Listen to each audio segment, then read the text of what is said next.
Waalaikumsalam warahmatullahi wabarakatuh. Yang terhormat Bapak Kepala Desa Desa Pekalongan, Bapak Ahmad Dimyati, serta yang saya hormati Ustadz dan Ustadzah SMP Islam Pekalongan. Pertama-tama bersyukur saya panjatkan kehadiran Allah Subhanahu wa taala atas segala nikmat dan karunia-Nya sehingga kita bisa bertemu dalam acara kegiatan hari ini. Shalawat serta salam senantiasa pada kita aturkan dan junjungan kita Nabi Muhammad Sallallahu Alaihi Wasallam. Semoga kita semua mendapatkan syafaatnya di hari akhir nanti. Amin. Amin. Amin. Sebelumnya Ustaz dan Ustazah, saya pada hari ini mohon izin untuk sedikit berbagi karena yang saya sampaikan mungkin sebagian Ustaz dan Ustazah di sini juga sudah tahu karena saya juga sering melihat Ustaz dan Ustazah aktif untuk mengerjakan materi-materi yang ada di PMM, bahkan ada yang sudah menamatkan mungkin beberapa materi. Saya mungkin belum sempat untuk mempelajari yang ada di PMM karena saya lebih memfokuskan untuk materi yang ada di sini. Tapi kurang lebihnya materinya hampir sama. Nah, yang saya sampaikan ini mudah-mudahan bisa sedikit memberikan tambahan materi untuk kita bersama karena tujuannya kegiatan diseminasi modul 1 hari ini adalah tujuan kita itu untuk peserta didik kita. Jadi semuanya itu untuk murid kita. Kita bekerja sebagai guru bukan hanya menuntaskan kewajiban masuk kelas sudah selesai, tapi bagaimana caranya kita bisa nantinya mencetak generasi Indonesia yang gemilang. Nah, sebelumnya kalau perkenalan kayaknya nggak usah ya, insya Allah sudah kenal semua di saya mulai saja. Sebelum saya mulai, saya sedikit cerita dulu. Apa sih? Saya ini kan masih calon ya Bapak ya, Bapak Ibu belum jadi guru penggerak, masih calon. Ya mudah-mudahan bisa menyelesaikan materi-materi yang ada di program guru penggerak ini. Saya harapkan dukungan dari sekolah dan peserta dan semuanya. Pada materi guru penggerak itu apa yang kita lakukan? Mungkin sedikit gambaran supaya teman-teman yang mungkin belum ikut atau belum ikut seleksi, nanti kalau ada lagi bisa juga mengikuti seleksi menjadi calon guru penggerak. Nah, kegiatannya itu nanti kita itu akan mengerjakan atau menghadapi 10 modul kurang lebih. Nah, alhamdulillah ini saya sudah berjalan kurang lebih 2 bulan, sudah sampai di modul 2. Nah, sebelum nanti lagi ke modul 2 dan berikutnya, supaya nggak lupa, makanya hari ini saya ceritakan sedikitlah apa yang sudah saya dapatkan di modul 1.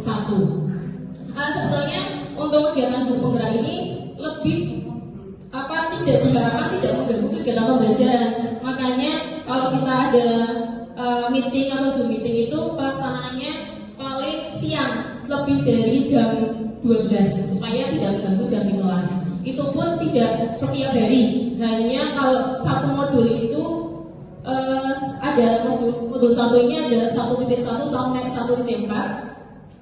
Untuk 1.1 ini 2 minggu. Itu meetingnya hanya 3 kali. Jadi 2 minggu itu hanya meeting 3 kali aja, enggak terlalu sering dan tidak menyita waktu. Bimbangnya itu kita belajar mandiri. Jadi belajar sendiri di LMS, kita baca materi sendiri, kemudian mungkin ada hal-hal yang harus dikerjakan, kita kerjakan sendiri. Jadi banyak yang sistem belajarnya sistem belajar merdeka. Kalau kenalnya seperti itu. Oke, saya ya. Yang pertama tentang filosofi pendidikan Ki Hajar Dewantoro. Yang pertama jadi tentang filosofi pendidikan menurut Ki Hajar Dewantoro. Ini di PMM materi modul 1 yang sudah menyelesaikan. Saya yakin sudah mengenal tentang filosofi pendidikan Ki Hajar Dewantoro yang semboyannya itu Ingarso Sutulodo Inmadyo Manungkaso tuturi handayani. Nah, semboyan itu tentu saja haruslah terpatri dalam diri kita sebagai seorang pengajar. Dan Halo Ibu, artinya apa ya? artinya apa? Inarso Suntuwodo di depan sebagai contoh. Inmadio Mangun Karso di tengah sebagai apa? Sebagai motivator atau yang Institut Muri Handayani di belakang sebagai pendorong atau motivator. Kurang lebih seperti itu. Kemudian selanjutnya asas pendidikan menurut Ki Hajar Dewantara itu adalah pendidikan merupakan tempat persemaian benih-benih kebudayaan dalam masyarakat.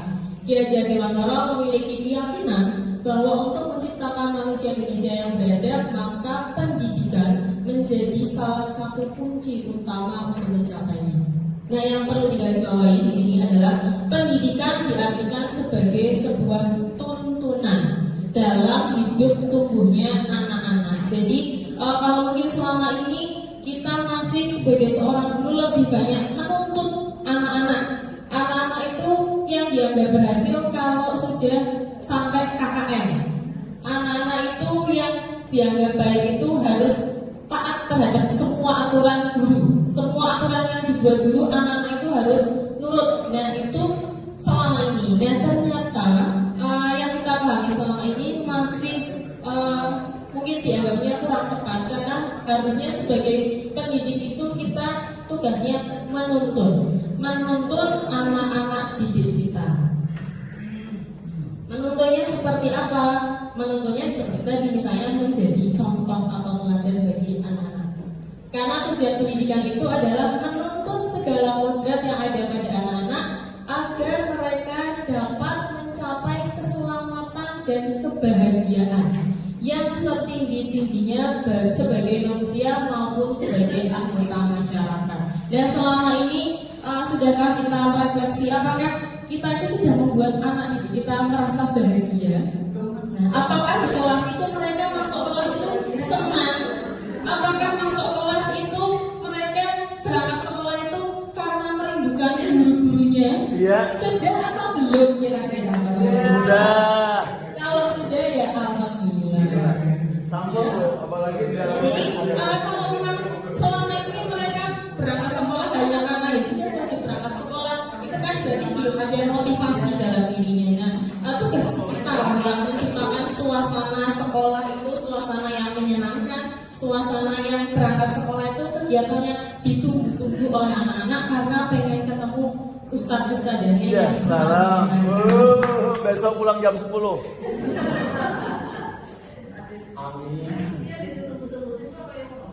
Tunggu. Ya. Mungkin ya seperti itu ya. Kemudian di sini ada gambar padi sama gambar jagung. Nah, jadi menurut Ki Hajar Dewantara itu pendidik itu diibaratkan seperti petani atau tukang kebun. Kenapa seperti itu? Karena tadi tugasnya kita itu menuntun. Di situ ada gambar padi tidak sama dengan jagung. Nah, ini filosofinya itu bahwa anak-anak didik kita itu bukan pribadi-pribadi yang sama. Jadi selama ini mungkin kita pikirnya anak-anak itu ibarat kertas kosong yang datang ke sekolah dan tugasnya guru itu memberi warna atau mengisi kertas kosong tersebut. Dan ternyata anak-anak didik kita itu bukanlah kertas kosong Bapak Ibu. Jadi mereka atau masing-masing itu sudah punya karakter sendiri yang unik. Ada diibaratkan seperti tukang kebun ini ada tanaman padi sama tanaman jagung. Nah, dua tanaman ini tentu perawatannya berbeda. Jadi dua tanaman ini walaupun sama-sama tanaman tapi perawatannya berbeda. Kita tidak bisa merawat tanaman jagung sama seperti merawat tanaman padi. Jadi berbeda-beda. Dan bagaimana kita meramu supaya kedua tanaman yang berbeda ini bisa tumbuh dan berkembang secara maksimal. Jadi sudah ada poin, sudah ada nilainya masing-masing. Misalnya padi padi dan jagung itu sama-sama bibit unggul. Tapi kalau ikannya tidak bisa merawat dengan baik, cuma ditaruh di tanah terus didiamkan aja, bisa tumbuh dengan baik dan kira-kira Bapak Ibu?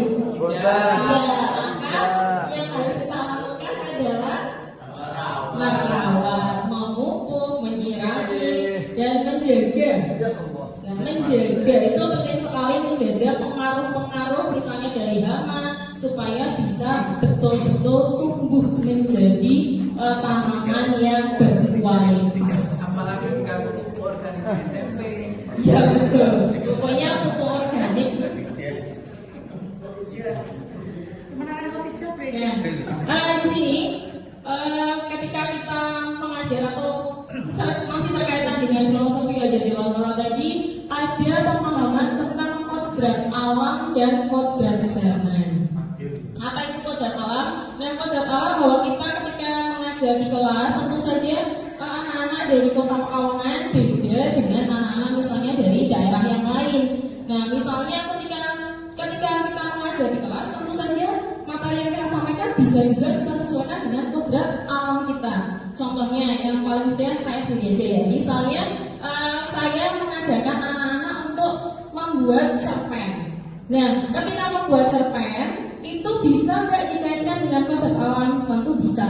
Karena yang di kelas 9 ini ada materi menulis cerpen dan cerpennya itu dengan tema kebudayaan Kota Pekalongan. Jadi karena apa? Karena mereka udah kenal budaya Kota Pekalongan itu apa saja. Misalnya mereka membuat cerpen tentang Megono. Sudah sehari-hari ketemu Megono, tentu akan mempermudah mereka untuk membuat tugas yang harus dikerjakan. Jadi jangan memaksakan anak untuk membuat cerita orang Pekalongan, suruhnya membuat tema makanan, misalnya makanan dari kota mana misalnya Padang. Kalau Padang mungkin kalau nasi Padang pasti di mana-mana ada, misalnya papeda atau makanan luar Jawa yang jarang anak-anak temui.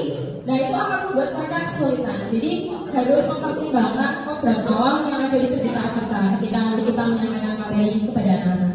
Kemudian yang tidak kalah penting adalah tentang kodrat zaman, atau kita sebagai guru itu harus juga jadi pembelajar yang zaman now. Jangan masuk kelas bawa buku, membaca atau menerangkan udah selesai. Nah, itu udah ketinggalan zaman, Bapak dan Ibu.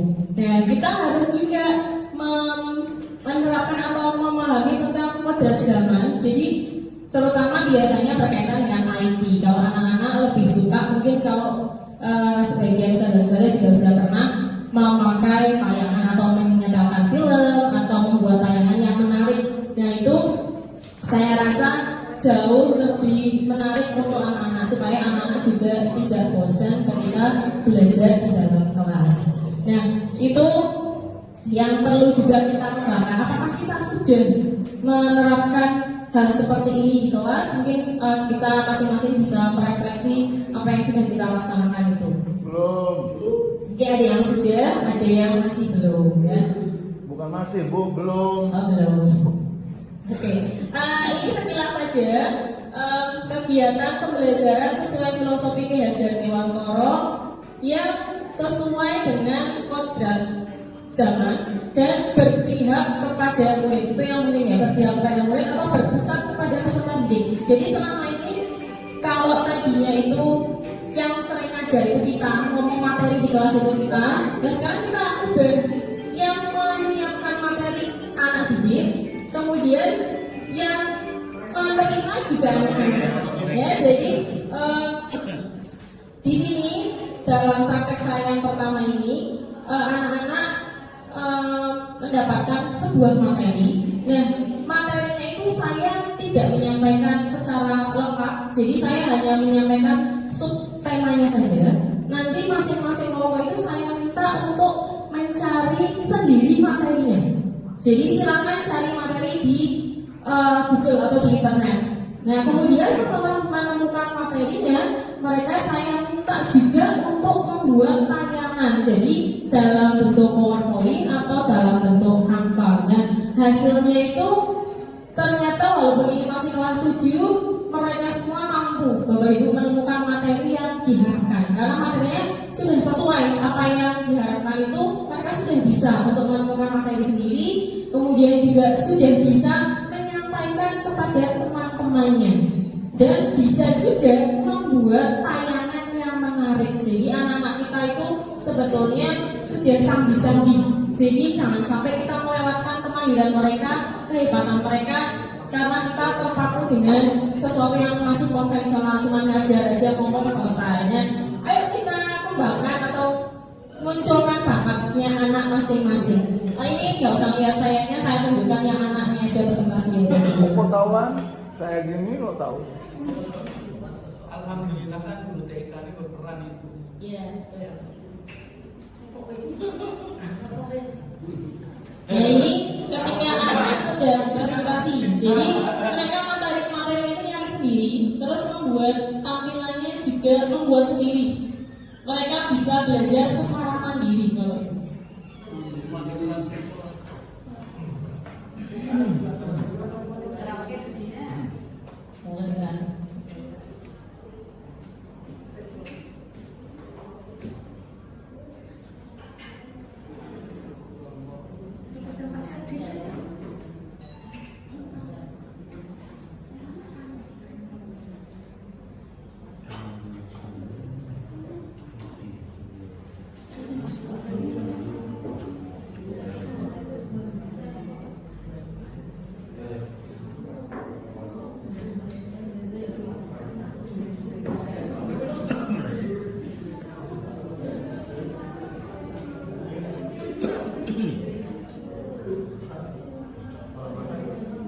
Yang kurang lebih seperti inilah Bapak Ibu ya.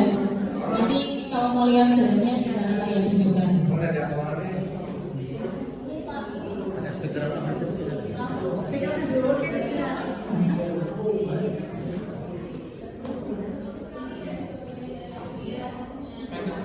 Pasti bisa bu, karena boleh kalau boleh sedikit kayak itu gambarnya dia.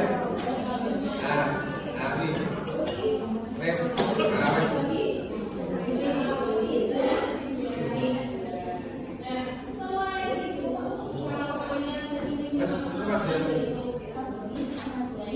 anak-anak juga belajar untuk memberikan pendapat. Cukup ya, itu untuk yang kegiatan tadi berpihak kepada murid. Jadi kita itu membebaskan anak untuk membuat materi sendiri. Nah nanti tentu saja kita nggak terus lepas, tapi setelah selesai semuanya presentasi itu ada penguatan dari gurunya, tentu itu penting juga.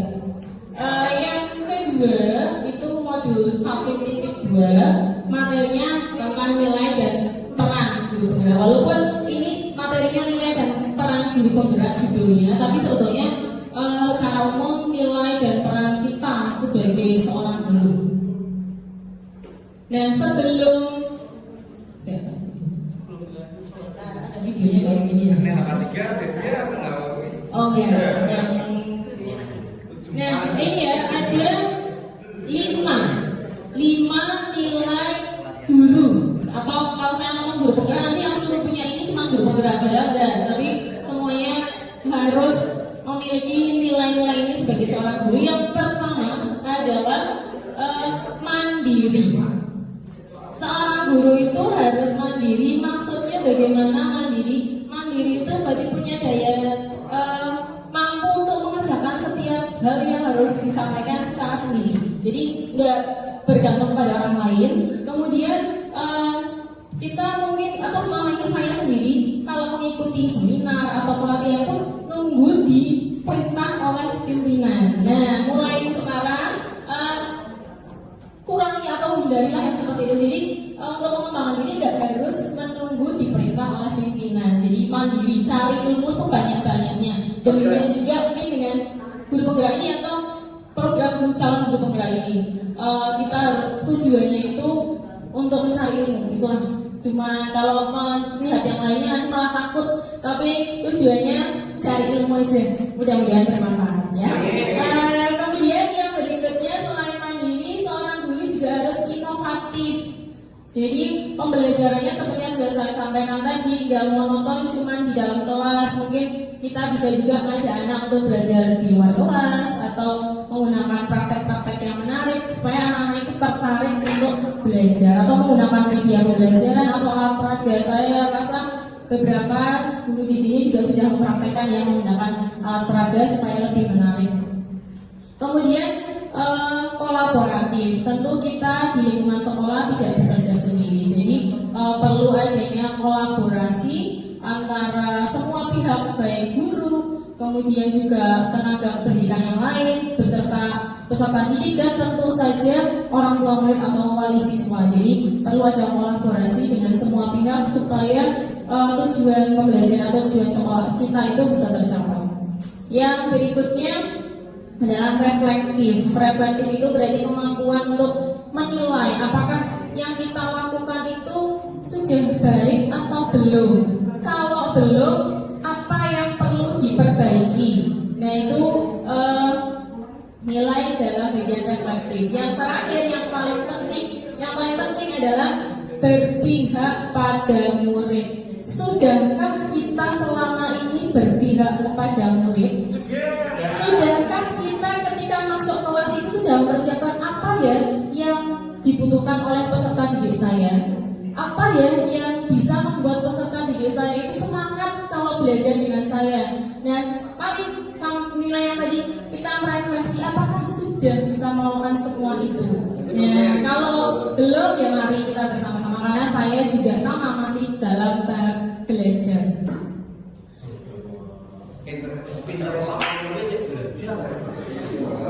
Kemudian ini yang langsung saja ke modul 1.3 yaitu visi guru penggerak itu judulnya. Tapi sebetulnya setiap guru haruslah punya visi. Nah, kalau selama ini kita mungkin mengenalnya cuma visi sekolah, istiqomah dalam ibadah, unggul dalam prestasi, sehat jasmani dan rohani, keberhasilan itu visi sekolah ya. Nah, ternyata sebagai seorang guru itu juga harus punya visi, Bapak Ibu. Nah, sudah punya visi apa belum kira-kira ya? Nah, jadi kalau belum, mari kita bersama-sama lagi, saya ajak terus pokoknya ya, untuk memiliki visi masing-masing. Jadi sebagai seorang guru juga harus visi yang akan kita tuju atau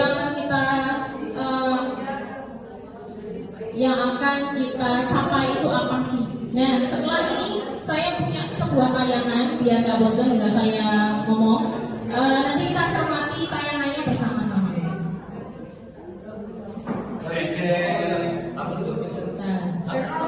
Betul.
sebelum saya lanjutkan, saya bisa minta tolong mungkin salah satu apa sih yang ada dalam pikiran Bapak dan Ibu atau benar Bapak Ibu ketika melihat video tersebut? Asik. Udah selesai itu, udah selesai Bu. Sudah. Kira-kira apa? Gigi. Apa kembali? Oh, panahnya. Yang lainnya mungkin? Apa lagi yang dilihat? Berakit-rakit ke hulu, Berakit-rakit dahulu. berenang. Katanya ya. Terima kasih Bapak dan Ibu. Dan ini sekilas ya, mungkin ketika kita mencermati video tadi, apa sih hubungannya sama visi? Nah, apa hubungannya dengan visi? Nah, kalau kita lihat tadi si Bernard itu mau ngapain Bapak Ibu? Mau ngapain? Peruntukan gunung ya. Mau naik ke gunung es itu ya? Ya, mau naik ke gunung es. Nah, gunung es itu diibaratkan seperti visi. Nah, jadi gunung es itu diibaratkan seperti visi yang ingin dicapai. Nah, untuk mencapainya, apa yang dilakukan Bernard tadi Bapak Ibu? Usaha terus, dia membawa berbagai macam alat ya itu ya. Nah, berbagai macam alat, tapi berhasil nggak dengan alat yang dibawa? Berhasil nggak? Enggak, jatuh ya malah ya. Nah, terus berhasil naiknya dengan apa itu? Potensi diri. Dengan kukunya sendiri. Nah, inilah yang penting dalam menyusun sebuah visi. Jadi kalau selama ini mungkin kita mau membuat sebuah visi itu melihatnya kekurangannya. Misalnya lihat anak-anak ini, anak-anak kok malas belajar itu karena apa ya? Misalnya lagi dia kok malas berangkat sekolah itu karena apa? Jadi kita melihat itu dari kekurangannya. Padahal kita bisa menyusun sebuah visi dari potensi-potensi yang sudah kita miliki. Misalnya anak-anak itu pertanyaannya itu diganti. Jangan kenapa anak-anak itu kok malas belajar, tapi apa sih kehebatan atau apa yang sudah bisa dilakukan oleh anak didik saya. Nah, jadi mencari potensi. Kemudian potensi-potensi yang ada kita himpun dan kita susun menjadi sebuah visi. Nah, selain tadi sudah berhasil naik ke gunung es, apa yang terjadi? Apa sengaja mau menentukan? Enggak, tapi dia gara-gara senang terus lompat-lompat akhirnya malah jatuh. Nah, apa kira-kira pesannya itu berarti? Sombong.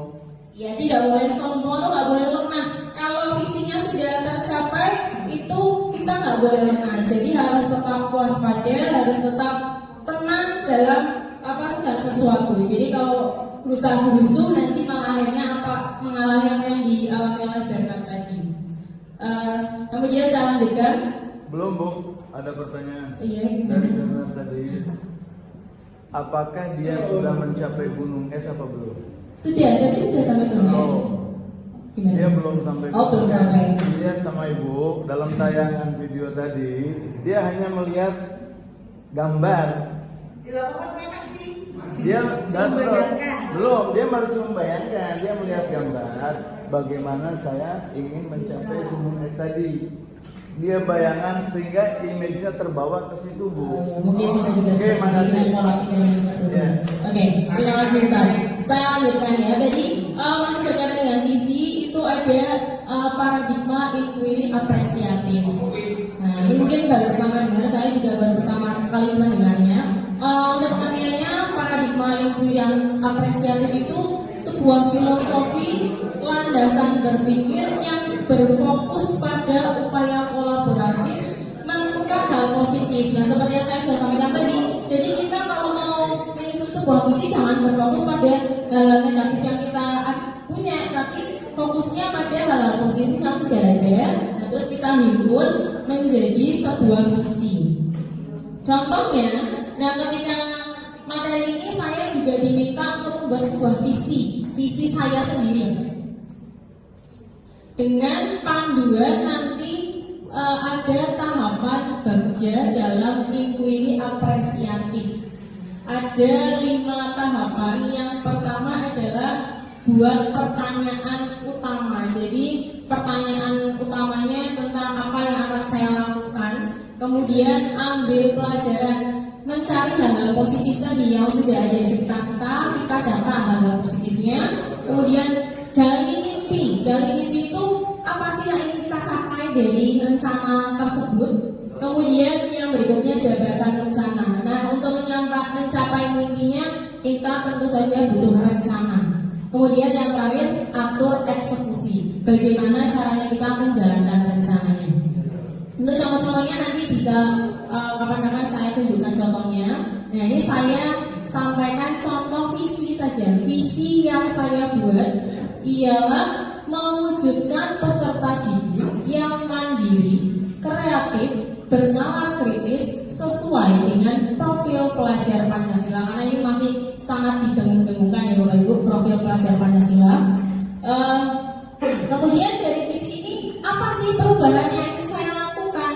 Nah, saya membuat prakarsa perubahan, yaitu mewujudkan pojok literasi untuk peningkatan budaya gemar membaca. Jadi kita semua memiliki potensi anak-anak yang mungkin anaknya belum suka membaca, tapi kita punya potensi perpustakaan yang besar. Nah, itu sebetulnya potensi kita, tapi anak-anaknya mungkin masih belum ada kesempatan untuk membaca perpustakaan karena istirahatnya aja hanya 15 menit. Nah, terus gimana supaya mereka bisa membaca?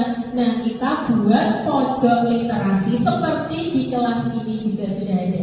Ya, di kelas ini sudah ada contoh pojok literasi yang luar biasa sekali. Nah, mungkin di kelas-kelas lain juga kita bisa menjumpai pojok literasi. Gunanya untuk apa? Ya tadi untuk meningkatkan budaya membaca. Jadi anak-anak itu mungkin ketika jam literasi nggak usah yang waktunya hanya 40 menit repot-repot ke perpustakaan pinjam buku, nanti habis baca literasi kembalikan lagi. Nah, gimana caranya supaya waktunya lebih efektif? Nah, ayo kita membuat pojok literasi atau pojok baca di kelas masing-masing. Nah, untuk contohnya ini di sini kebetulan sudah ada contoh realnya di kelas 8 bulan. Ini juga sudah ada contohnya walaupun kecil ya, karena ini saya fotonya udah agak lama, jadi baru jadi ada baru beberapa buku. Ini juga ada di kelas 7 bulan, itu pojok literasi. Nah, pojok literasi ini bukan cuma kayak pajangan Bapak dan Ibu. Saya lihat sendiri anak-anak itu kalau istirahat duduk dan ada beberapa yang membaca. Jadi nggak cuma pajangan. Karena mungkin awalnya pajangan bisa jadi, tapi karena ada bukunya, mereka nggak ada kegiatan, penasaran, akhirnya membaca juga. Jadi pojok literasinya itu sebagai apa ya? Kayak stimulus. Mereka bukunya itu manggil-manggil, ayo baca aku. Nah, jadi mereka itu lama-lama terpengaruh dan ingin membaca. Itu untuk yang pojok literasi. Nah, mudah-mudahan kita atau masing-masing kelas di sekolah kita bisa memiliki pojok literasi. Jadi anak-anak itu semakin cinta terhadap membaca atau senang membaca. Oke, menjadi agenda nanti kepala sekolahnya. Selanjutnya ini modul yang terakhir. Modul yang terakhir ini budaya positif. Ketika saya belajar modul ini luar biasa, sangat keteteran karena matanya banyak sekali. Matanya banyak sekali yang harus dipelajari dan harus dikerjakan. Tapi alhamdulillah segala kesulitannya bisa saya lewati. Mudah-mudahan selanjutnya juga bisa sampai selesai. Yang keempat ini tentang budaya positif. Sudah kenal filosofinya, sudah kenal nilai-nilainya, sudah tahu juga tadi yang terakhir tentang visi, sekarang tinggal ke budaya positif. Nah, tentang perubahan paradigma. Sebelum masuk ke materi budaya positif, kita diskusi dulu sebentar Bapak Ibu. Di sini ada sebuah situasi, ada A dan B. Misalnya Anda dan teman Anda sobeklah secari kertas kecil. Ada yang mau praktekkan nggak? Tuliskan benda atau sesuatu yang sangat berharga untuk Anda. Misalnya menuliskan sebuah rahasia yang selama ini tidak ada orang yang tahu, gitu ya. Letakkan di salah satu tangan Anda dan genggam benda atau sesuatu tersebut dengan segala daya. Buatlah sebuah kepala, jadi suruh dikepalkan di tangan kita. Terus teman Anda akan mencoba dengan sekuat teman berbagai cara untuk meminta Anda memberikan benda tersebut. Bisa dengan cara membujuk, mengancam, menghardik, merayu, menyuap, apa saja agar bisa dibuka kepala tangannya. Nah, bisa salah satu membantu saya, kira-kira kalau Anda sebagai A, apa yang Anda akan lakukan? Saya mengetahui apa yang Pak Fatasiban. Oke, ada yang lain? Gitu ya. Tapi mungkin bisa jadi nggak, karena kita nggak mau orang mana, kita nggak akan membuka, mau diapapun caranya nggak akan dibuka. Bisa nggak seperti itu? Bisa. Tadi Pak Fatah membuka ya udah karena saya yang minta dengan sukarela. Hal ini pelajaran apa coba yang bisa kita petik? Menyerah. Dia menyerah dia. Pak Taufik mau menanyakan rasanya. Iya, berarti nggak mau membuka ya. Pak Taufik nggak mau membuka apapun caranya. Dan berarti pelajaran yang kita dapat apa? Bahwa tidak ada orang yang bisa mengontrol diri kita. Ya, jadi kontrol itu hanya ada pada diri kita. Mau dipaksa kayak apapun, kalau kita yang nggak mau, tidak akan terbuka. Sebaliknya, kalau orang yang nggak maksa, nggak mau apa-apa, cuma duduk berdiri di depannya, minta gitu, langsung dibuka. Karena dia memang sukarela untuk memberikan. Jadi yang mengontrol diri kita itu hanya kita sendiri. Orang lain tidak bisa mengontrol diri kita. Dan sama seperti anak didik kita, kelihatannya kan kita, ayo duduk yang tenang, ayo yang rapi. Nah, apakah benar mereka itu dengan sukarela? Belum tentu. Mungkin kelihatannya kita berhasil nih, saya bisa mendisiplinkan anak, padahal belum tentu. Padahal mereka itu, anak-anak itu mengontrol diri mereka. Jadi mereka mengontrol diri mereka seolah-olah menuruti Ustadz dan misalnya Bapak Ibu guru. Padahal kenyataannya belum tentu. Jadi itu yang perlu kita ketahui, bahwa ternyata yang bisa mengontrol sama kita atau anak didik kita ya mereka sendiri. Nah, inilah perlunya nanti motivasi dalam diri. Nah, ini ada perubahan paradigma belajar menurut Dr. William Glasser, meluruskan miskonsepsi tentang makna kontrol. Jadi ada beberapa yang selama ini mungkin kita salah. Yang pertama, ilusi guru mengontrol murid. Jadi tadi seperti yang sudah saya sampaikan, anak-anak itu tenang itu belum tentu karena kita yang berhasil, tapi bisa jadi mereka yang mengontrol diri sendiri. Yaudah saya mau nurut aja lah, nah gitu. Jadi itu yang pertama. Yang kedua, ilusi bahwa kritik dan membuat orang merasa bersalah dapat menguatkan karakter. Nah, kita kadang membuat anak, kalau anak bersalah itu kita, kamu kok bisa sih kayak gitu, kenapa kayak gitu. Nah, padahal itu justru bukan menguatkan karakter, malah justru bisa melemahkan mental peserta didik. Yang berikutnya, ilusi bahwa semua penguatan positif efektif dan manfaat. Dan ketika mungkin kita memuji anak-anak, perlu nggak? Boleh sih, tapi jangan terus-terusan, atau kalau terus-terusan nanti mereka udah terlalu biasa dipuji, jadi malah nanti kurang bermanfaat. Terus ilusi bahwa orang dewasa memiliki hak untuk memaksa. Nah tadi, karena tidak ada, semua orang itu punya hak yang sama, ya, walaupun dengan peserta didik kita. Nah ini berkaitan dengan makna disiplin. Disiplin itu berasal dari bahasa Latin disiplina, yang artinya belajar. Disiplin itu belajar, Bapak Ibu.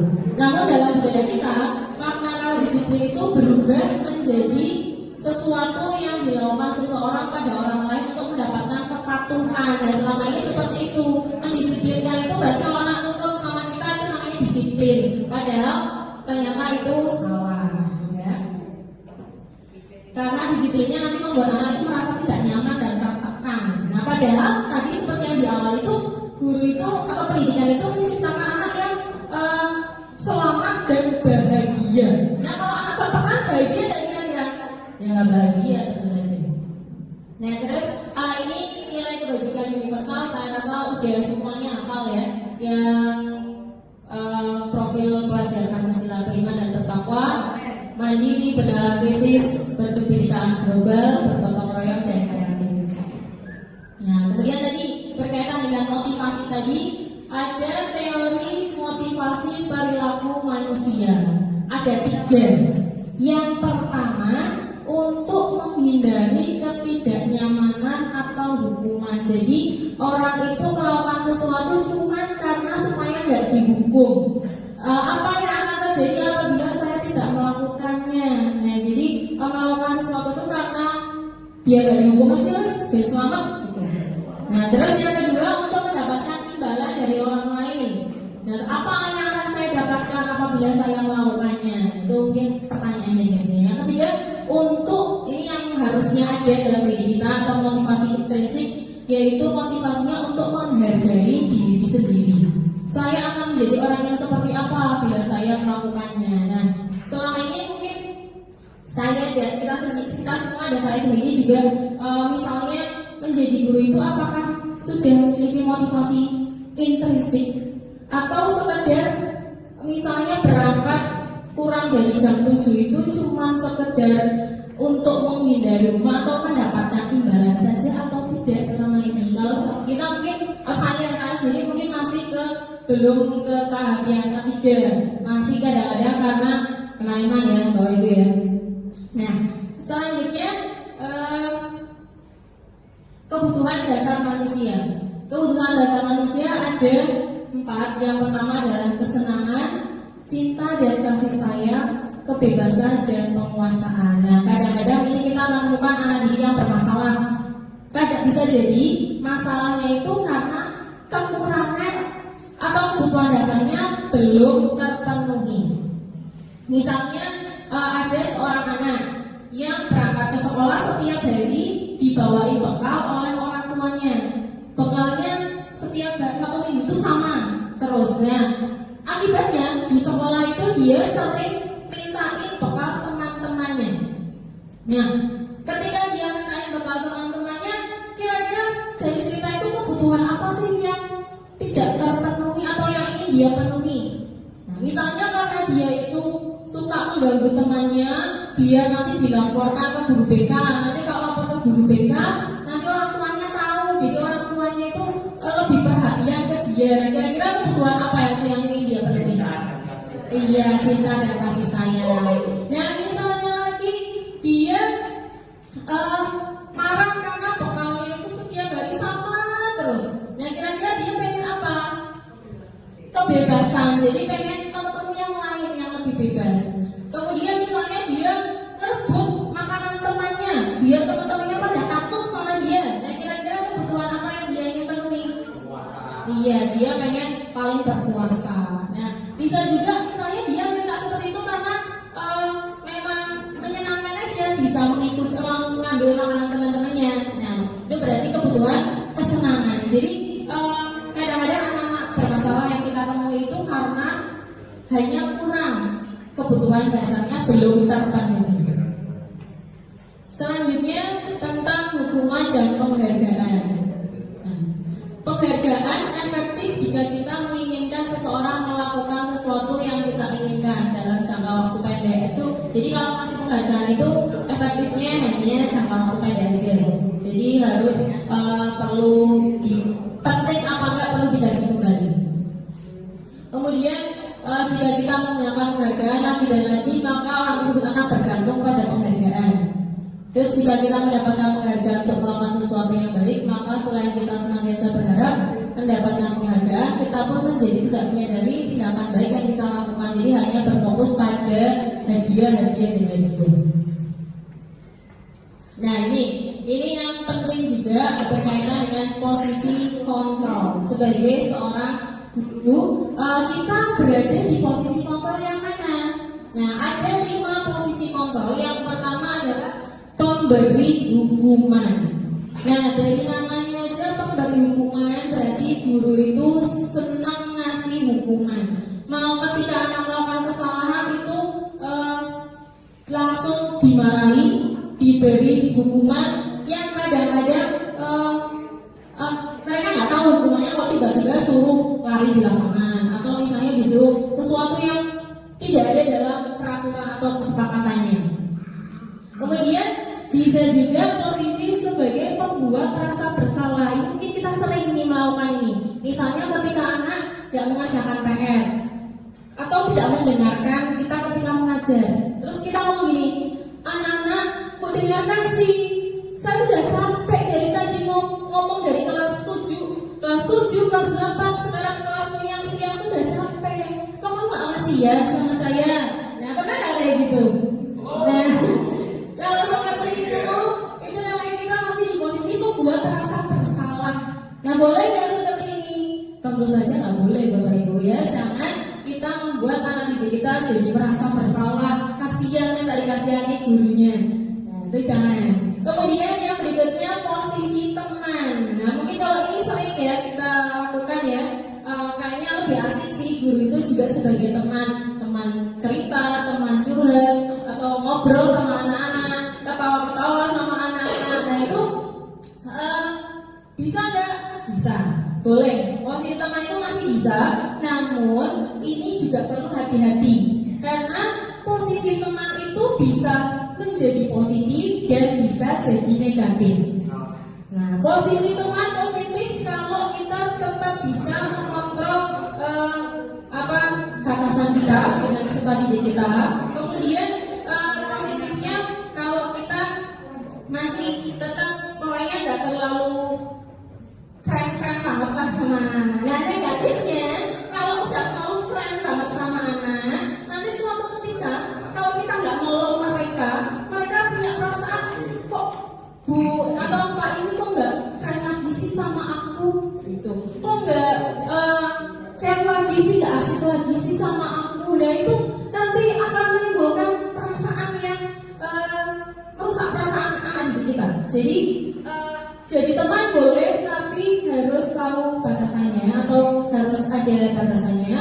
Jangan sampai kita nanti malahan membuat kecewa anak didik kita. Jadi terus bahayanya lagi, kadang-kadang anak itu sudah akrabnya atau temannya cuma 1-2 guru. Nanti kalau ketemu guru yang lain nggak suka, biasa aja, nggak asik gitu. Nah itu kan bahaya juga. Jadi sebagai teman boleh asal bisa tetap yang positif, mendengarkan curhatan anak bisa, tapi tidak yang sampai terlalu berlebihan. Yang berikutnya sebagai pemantau, namanya aja pemantau ya, berarti mengawasi anak-anak didik kita yang misalnya sesuai dengan tata tertib atau enggak, kalau kesalahan ya diingatkan. Nah itu sebagai pemantau. Nah yang terakhir ini yang paling utama sebagai manajer. Kita sebagai guru gak harus jadi kepala sekolah ya Bapak Ibu, jadi manajer itu guru juga harus jadi manajer. Manajer itu yang gimana? Ya yang bisa menempatkan diri, bisa kadang-kadang jadi teman, bisa kadang-kadang jadi pemantau, bisa juga menjadi manajer yang sesungguhnya memberi solusi kalau peserta didik kita itu mendapatkan permasalahan secara bijak. Jadi itu posisi 5 posisi kontrol kita sebagai seorang gurunya. Mudah-mudahan sih kita semua bisa mencapai puncaknya, yaitu sebagai posisi kontrol sebagai seorang manajer. Berikutnya masih di materi yang 1.4 ada keyakinan kelas. Keyakinan kelas itu apa? Keyakinan kelas itu sesuatu yang dapat diterapkan di lingkungan kelas. Pembuatan keyakinan kelas melibatkan semua warga kelas kalau kegiatan curang pendapat. Keyakinan kelas ditinjau kembali dari waktu ke waktu. Keyakinan kelas itu semacam kayak peraturan kelas gitu. Tapi peraturan kelasnya bukan guru yang membuat, tapi dibuat bersama-sama dengan peserta didik. Karena masalah yang saya alami sendiri di kelas saya yang putra dan putri itu jadi satu, itu saya sering sekali mendapatkan laporan dari anak-anak yang putri kalau yang putra itu sukanya godain atau sukanya ganggu. Nah itu kan berarti sesuatu yang harus kita perbaiki. Nah bagaimana caranya? Nah caranya dengan membuat kesepakatan bersama. Kira-kira apa sih permasalahan-permasalahan yang ada di kelas kita? Kemudian kita cari kesepakatannya supaya permasalahan yang ada itu tidak terulang kembali. Nah ini saya juga sudah praktek membuat keyakinan kelas dengan kelas 7 bulan. Ini kelas 7 bulan karena saya awal kelas 7 bulan, jadi anak-anak belajar membuat keyakinan kelas. Kegiatannya itu nanti anak-anak menulis dulu kelas impiannya masing-masing.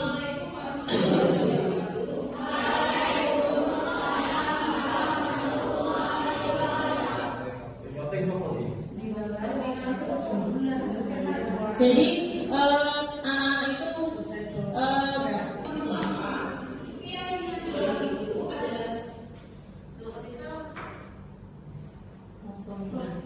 keyakinan kelas itu apa, nanti anak sudah tahu mereka menulis dulu kelas impiannya. Jadi pengennya tuh kelasnya kayak apa sih? Misalnya kelasnya yang selalu bersih karena anak putra, anak putri kadang-kadang buang sampahnya masih sembarangan. Kemudian pengen yang ya nanti masalahnya beda-beda antara satu kelas dengan yang lain, itu masalahnya pasti berbeda-beda ya. Nanti tinggal bagaimana kita mencari formula supaya kesepakatan kelasnya sesuai dengan kebutuhan kelasnya masing-masing ya. Sambil buku yang masih lebih. Nah, anak-anak itu nanti menuliskan kelas impian, kemudian kelas impiannya itu ditempel di kertas di depan itu. Nah, terus setelah itu nanti disimpulkan, dicari kira-kira apa sih masalahnya, dijadikan satu. Nah, masalahnya itu nanti disusun atau dibuat kesepakatan.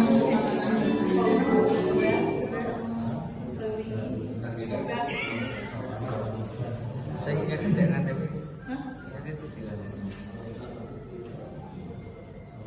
Terus kalau udah jadi ya langsung udah jadi. Kalau sudah jadi itu nanti keyakinan kelasnya ditempel di kelas, kemudian bisa pakai tanda tangan. Tapi karena anak-anak itu kemarin nggak mau pakai tanda tangan, pakainya cap jempol. Jadi mereka ada cap jempolnya, cap jempol. Pokoknya gini ya. Pakai sidik jari katanya pembantu. Ya, itu sebagai bukti kalau mereka menyepakati kesepakatan yang sudah dibuat bersama-sama. Ini logiknya lama. Ya udah pokoknya gitu lah ya.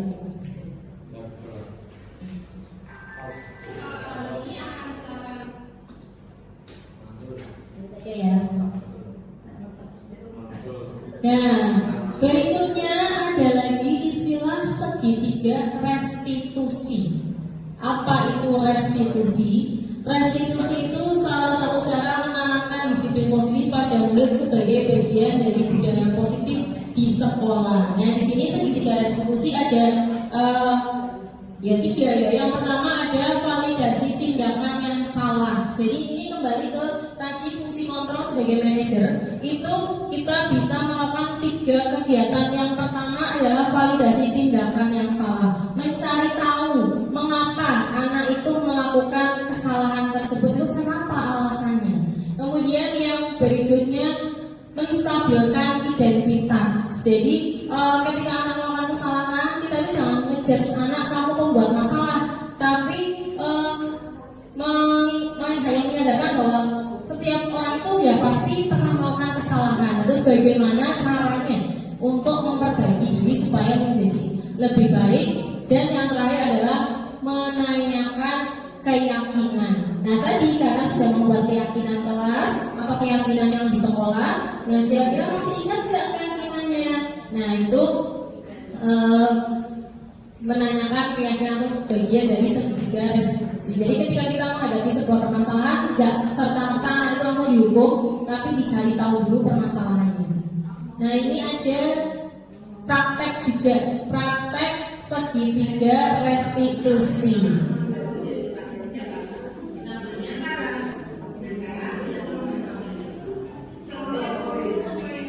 Nonton benar ya, nonton.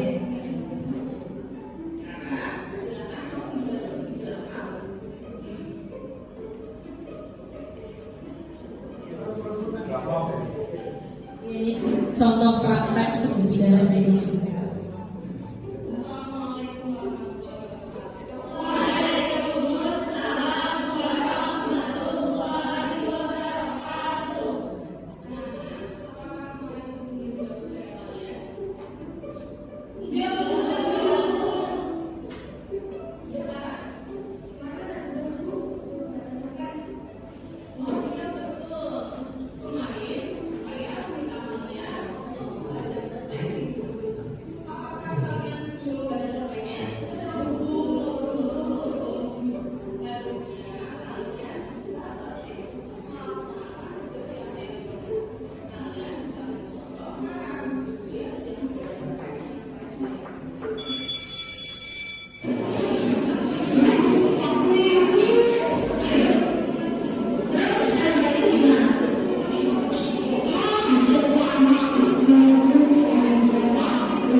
mendengarkan itu saja. Sekarang coba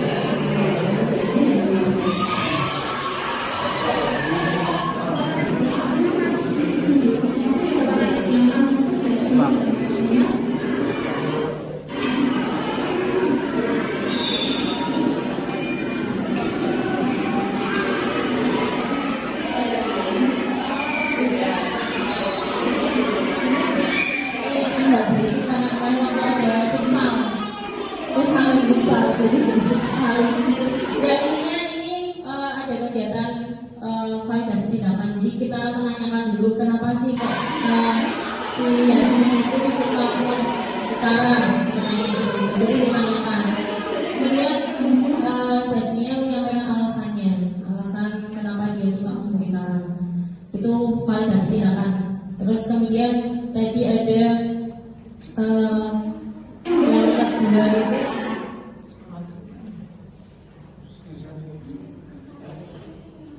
menanyakan apakah tahu bahwa itu salah, tahu nggak kalau perbuatan lama-lama itu salah.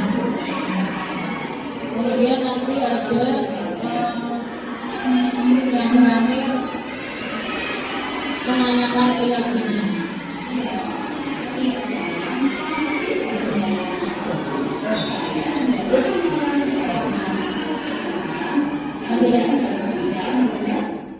Oke, ini yang terakhir. Yang terakhir adalah rancangan aksi nyata modul 1. Jadi ketika saya belajar modul 1 ini banyak sekali kegiatan-kegiatan yang harus saya dokumentasikan.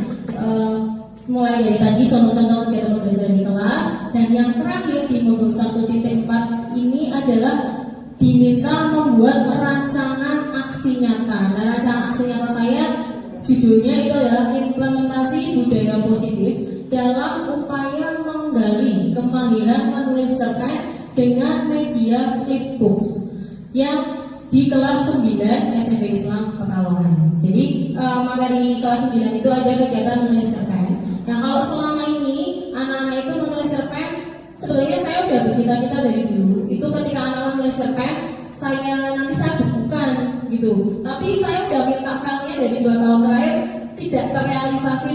Jadi filenya ada tapi nggak sempat dicetak jadi buku. Nah, sekarang karena zamannya tadi sudah mengikuti kodrat zaman, sudah semakin modern, bukunya nggak usah dicetak tapi pakainya buku online. Jadi kita membuatnya buku online atau ini namanya flipbooks. Kita pakainya flipbooks. Tujuannya yang pertama mengembangkan sikap mandiri, kreatif dan berpikir kritis. Jadi anak itu membuat sendiri cerpennya. Kemudian harus berpikir kreatif tentu saja karena karangan sendiri, tidak kopas dari internet. Kemudian berpikir kritis, bagaimana mengembangkan cerita sesuai dengan tema yang sudah saya berikan. Temanya itu tadi kebudayaan Kota Pekalongan. Kemudian menumbuhkan nilai-nilai profil pelajar Pancasila pada diri peserta didik dalam kegiatan pembelajaran.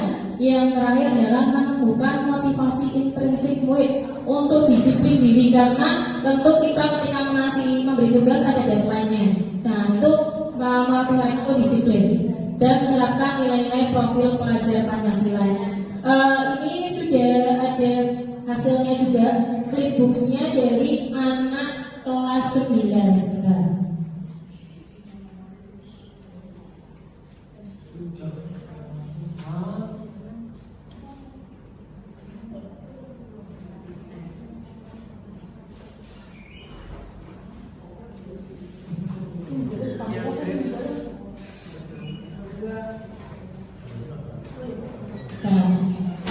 Ya, ini contoh flipbooks yang sudah dibuat oleh anak. Ini buku digital ya, jadi bentuknya seperti ini, Bapak Ibu.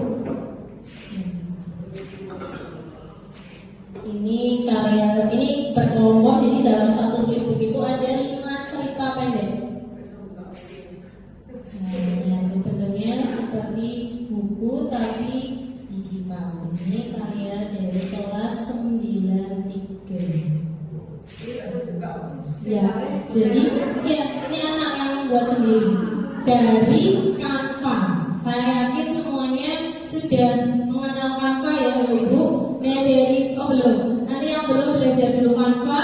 Kalau bikin flipbook ini cuma 1 menit udah jadi. Ya, jadi bikin flipbook itu nggak susah, gampang banget. Tinggal ngeklik berapa kali udah jadi flipbook. Ya, isinya pakai Canva. Tadi materinya misalnya berarti membuat modul. Tadi kan kayaknya disuruh bikin modul ya. Nah, modulnya biar keren bikinnya bentuknya flipbook. Nah, modulnya ya udah tinggal dimasukkan ke Canva, nanti tinggal klik yang Amazing Flipbooks udah jadi. Mudah sekali. Ini anak-anak pembuat sendiri flipbooksnya. Jadi sekarang mereka sudah punya buku digital. Jadi anak-anak itu punya kenang-kenangan yang bisa dibaca seterusnya, disimpan terus sebagai bukti kalau mereka pernah membuat sebuah buku kumpulan cerpen. Bisa nanti share-nya bentuknya link. Nah, bentuknya link nanti juga bisa dilihat yang sudah membaca berapa orang itu ada statistiknya bisa dilihat. Jadi nanti kalau semakin banyak membuat ya nanti kayak perpustakaan digital gitu ada buku-bukunya sesuai dengan judulnya. Nah itu contoh kegiatan atau materi yang sudah dibuat oleh peserta didik kita. Bisa, pokoknya tinggal dimasukkan ke Canva aja Pak Tommy. Jadi di dalam bentuk foto bisa, dalam bentuk tinggal dimasukkan ke Canva, tinggal diklik link Facebook sudah jadi. Ya, itu sekilas materi yang bisa saya sampaikan berkaitan dengan modul yang sudah saya dapatkan di materi program calon guru penggerak.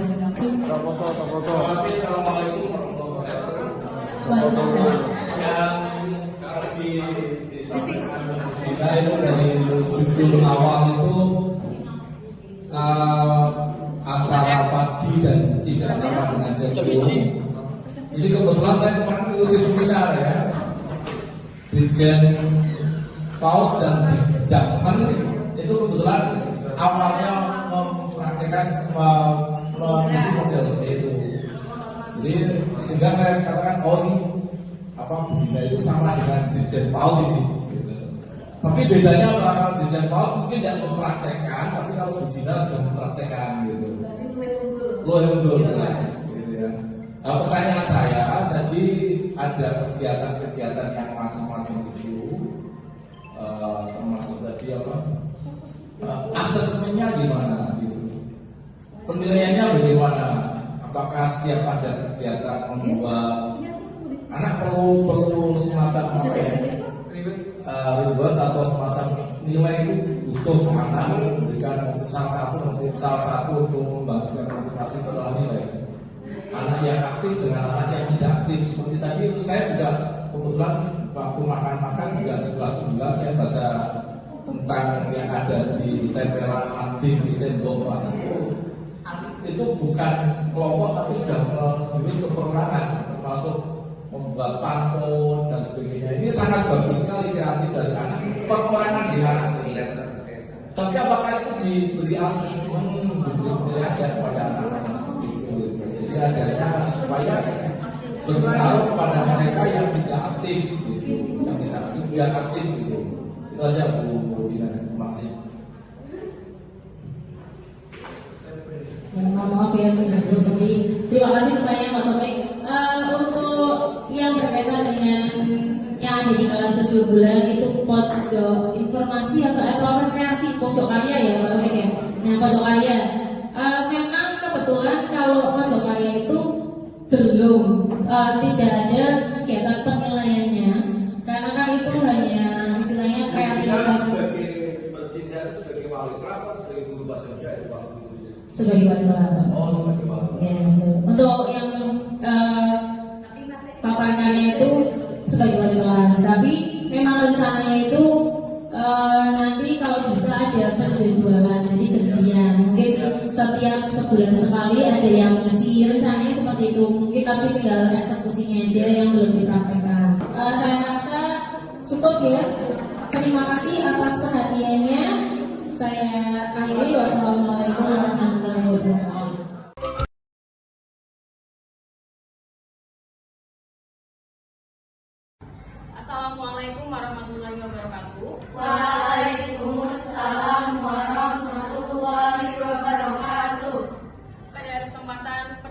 kita hari ini, kita akan melanjutkan kegiatan pembelajaran pada bab yang ketiga.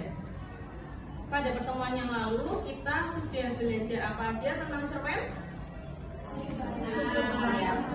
Tentang ciri kebahasaan.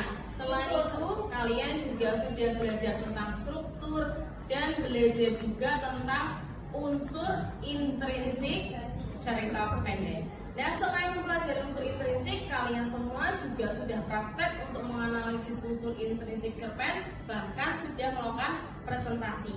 Nah, hari ini kita akan melanjutkan kegiatan masih pada bab 3, yaitu menulis cerpen. Ada yang sudah pernah menulis cerpen? Mungkin sebagian ada yang sudah, ada yang belum. Nah, hari ini kalian semua akan praktek menulis cerpen. Namun sebelum praktek menulis cerpen, nanti cerpen kalian itu saya sudah menyiapkan sebuah tema. Nanti cerpen kalian dibuat sesuai tema yang sudah saya tentukan. Nah, tema kita pada cerpen kali ini itu adalah tentang kebudayaan Kota Pekalongan. Apa saja sih kebudayaan Kota Pekalongan yang kamu tahu? Batik. Ya, ada makanannya. Kalau makanannya apa? Ada lagi ya? Soto. Selain itu ada?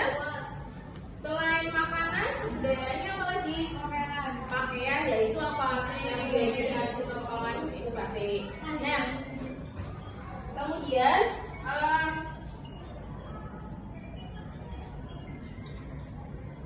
dari kebudayaan Kota Pekalongan kita punya beberapa ya. Tadi ya, misalnya yang pertama adalah batik.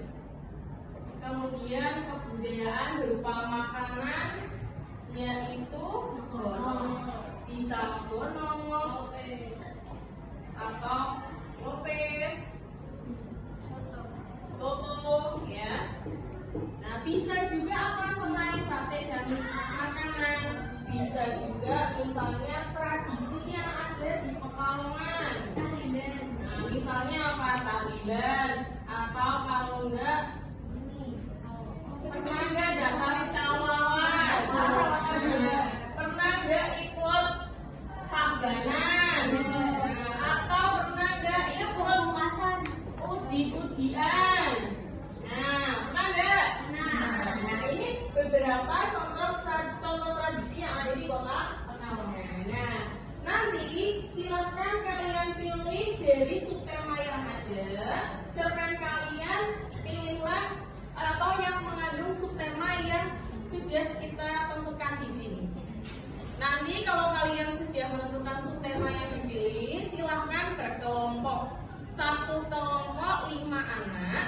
Nah, berarti nanti dalam satu kelompok itu ada 5 buah cerpen. Nah, kali ini cerpennya bukan hanya ditulis dalam dokumen atau ditulis tangan, tapi kalian akan membuat flipbook atau buku digital. Jadi cerpen kalian akan jadi sebuah buku digital.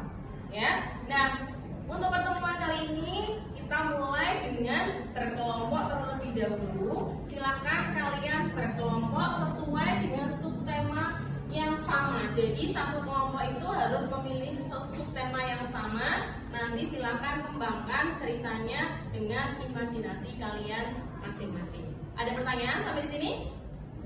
Nah, kalau tidak ada, silahkan kalian berkelompok terlebih dahulu.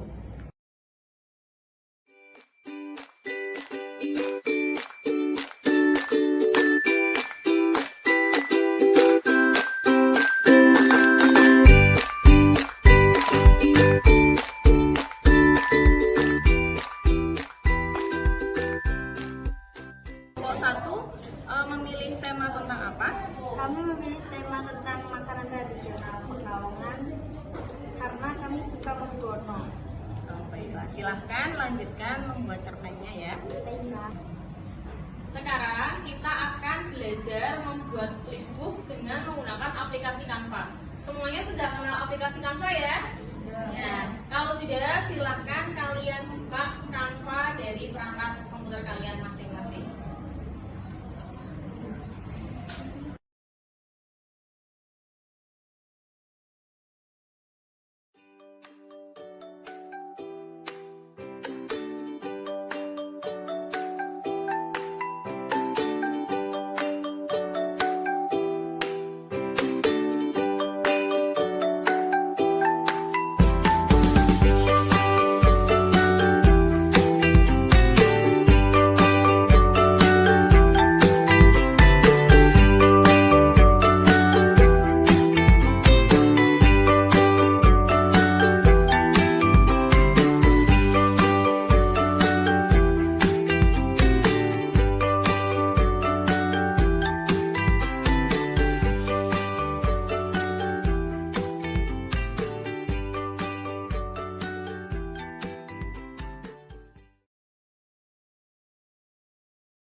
Assalamualaikum warahmatullahi wabarakatuh. Perkenalkan, nama saya Iin Nirmala. Saya guru bahasa Indonesia di SMP Islam Pekalongan.